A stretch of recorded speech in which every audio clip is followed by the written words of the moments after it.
मैं बिहारी हूँ और ये जो घटना है, बिहारी स्मिता को गोली मारी गई है। मैं ये बात बोल रहा हूँ तो बहुत पीड़ा हो रही है कि किसी का परिचय पूछ करके और ये परिचय कि मैं बिहार से हूँ और इस पर कोई गोली मार दे, इससे ज्यादा पीड़ादायक बात नहीं हो सकती।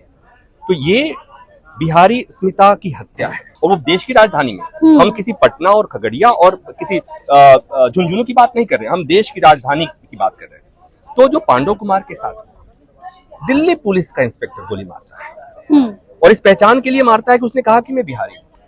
अब यहाँ पर बात आती है कि पांडव कुमार यहाँ पर दिल्ली में क्या करने आया था। पांडव कुमार यहाँ नौकरी करता था, रोजी रोटी के लिए आया था, जोमेटो में डिलीवरी बॉय था। मुश्किल से उतना कमा रहा होगा जिससे उसका घर चल सके, रोजी रोटी के लिए आया था, उसे गोली मार दिया गया। अब यहाँ पर सवाल ये उठता है कि इसके लिए जिम्मेवार कौन है। होता क्या है कि जब भी ऐसी बात आती है तो पॉलिटिकल पार्टियां क्या करती हैं कि वो कह देती हैं कि नहीं, हम नहीं जिम्मेवार हैं, वो जिम्मेवार है, वो नहीं जिम्मेवार है। मुझे लगता है कि बिहार की स्मिता की हत्या के पीछे केवल एक पार्टी जिम्मेवार है, पूरी व्यवस्था जिम्मेवार है। और फिर मैं कहता हूं कि जब किसी बिहारी को गाली पड़ती है तो उसमें ये पूरा सिस्टम हमारा शामिल होता है और उसमें मुझे लगता है कि फ्रस्ट्रेशन जाता है कि पता है ये कौन बिहारी है, ये वो बिहारी है जो पैसा लेकर वोट देते हैं, ये वो बिहारी है जो निपड़ को मुख्यमंत्री बनाते हैं, ये वो बिहारी हैं जो ऐसे नेताओं को मुख्यमंत्री बनाते हैं और मंत्री बनाते हैं, जिताते हैं, जिन्हें बिहार की जनता की चिंता नहीं है। ये वो बिहारी हैं जो ऐसे लोगों को मंत्री और मुख्यमंत्री बनाते हैं जो हिंदू मुसलमान की राजनीति करते हैं। अच्छा, इस घटना पे आपने देखा कि एक बिहार का नेता केंद्र सरकार का मंत्री कहता है मर गया तो मर गया। इससे ज्यादा शर्मनाक स्थिति क्या होती है। और फिर तब लगता है कि बिहारी अभिशप्त है। और बिहारी अभिशप्त इसलिए मैं कहता हूं कि वही नेता है, कुछ यहां होते हैं, कुछ वहां होते हैं। एक आदमी जो पहले दूसरी पार्टी में मंत्री था, पार्टी बदलता है, पाला बदलता है, वहां जाकर के वो मुख्यमंत्री बन जाता है। एक आदमी जो किसी पार्टी में मंत्री था, उप मुख्यमंत्री था, वो पाला बदल के विपक्ष का नेता बन जाता है और फिर सरकार बदलती है और उसके बाद वो मंत्री बन जाता है, मुख्यमंत्री बन जाता है।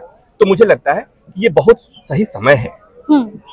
त्रासदी के इस समय में ऐसा समय है जो बिहारी लोगों को इस बात को सोचने की जरूरत है कि वो कैसे लोगों को नेता बनाए, ताकि रोजी रोटी के लिए, केवल रोटी के लिए किसी को, युवा को बिहार छोड़कर भटकना नहीं पड़े, उसे शौचालय, ट्रेन की शौचालय में यात्रा न करे और उस शौचालय की यात्रा के बाद जब वो दिल्ली आता है तो उसे गोली खानी पड़े, गाली खानी पड़े।